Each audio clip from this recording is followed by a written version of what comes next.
Madness. Anybody can become so financially strong that they can live their lives doing the things they really want to do. This is not something reserved for a special few. But reason number 2 is where the real madness is. Those who are struggling to survive make excuses for not doing what the successful are doing, and worse, they have a very negative view of what these successful people use to create their success. A couple of days ago, I went to a spa. I was having a massage, and the masseuse was jokingly and telling me, you know what, Kim? Someone was trying to recruit me into your thing. I said, what thing?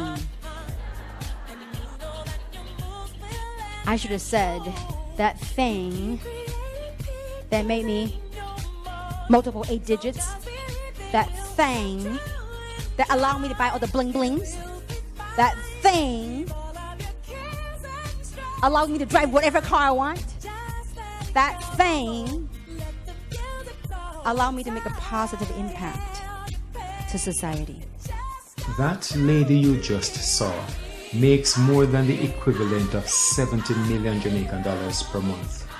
And someone who earns just a fraction of her income is looking down at what she does to make her millions.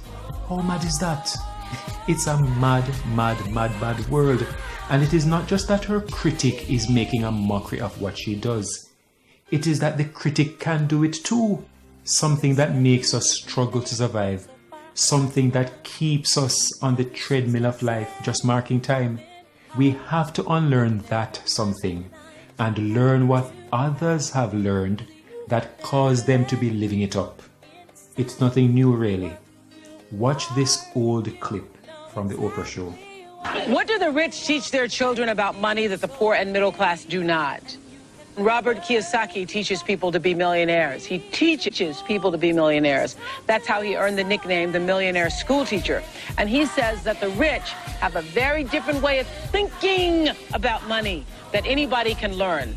His book, Rich Dad, Poor Dad, has been on the New York Times business bestseller list for 8 months. And his unique advice may change the way you look at your money. This is a really important show. If you like money, if you need money, if you'd like to have some money, this is a show for you. Take a look.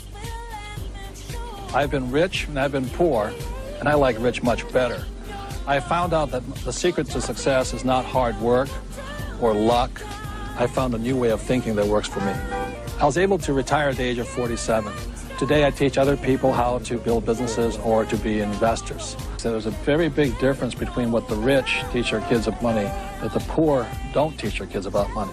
My real dad, or my biological father, was the head of education for the state of Hawaii. I call him my poor dad simply because he was a high-paid government official. He made a lot of money, yet at the end of every month he was broke.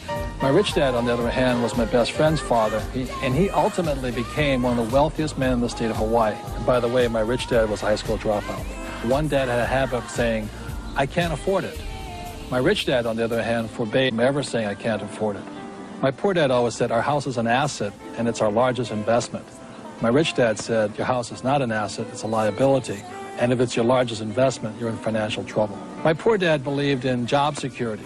He said, look for a company that had excellent pay, good benefits such as medical, vacation, and other types of perks. My rich dad said that entitlement mentality kept people financially weak and financially needy.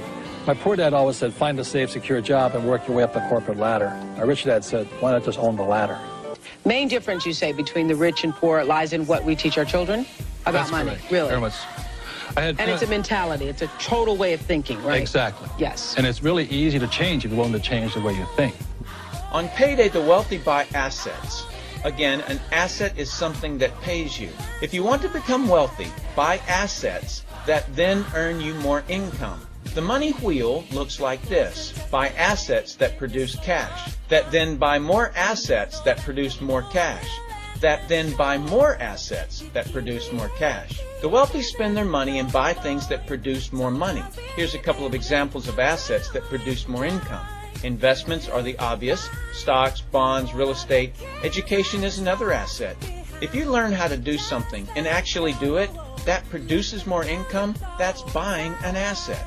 I heard a great expression once: if you think education is expensive, you should see how expensive stupidity is. Another example of assets you can buy that pay you is businesses, especially those businesses that can create a passive income.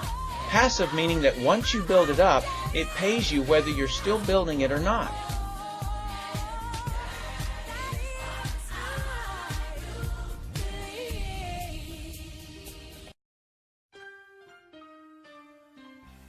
They said you wouldn't make it so far, and ever since they said it, it's been hard.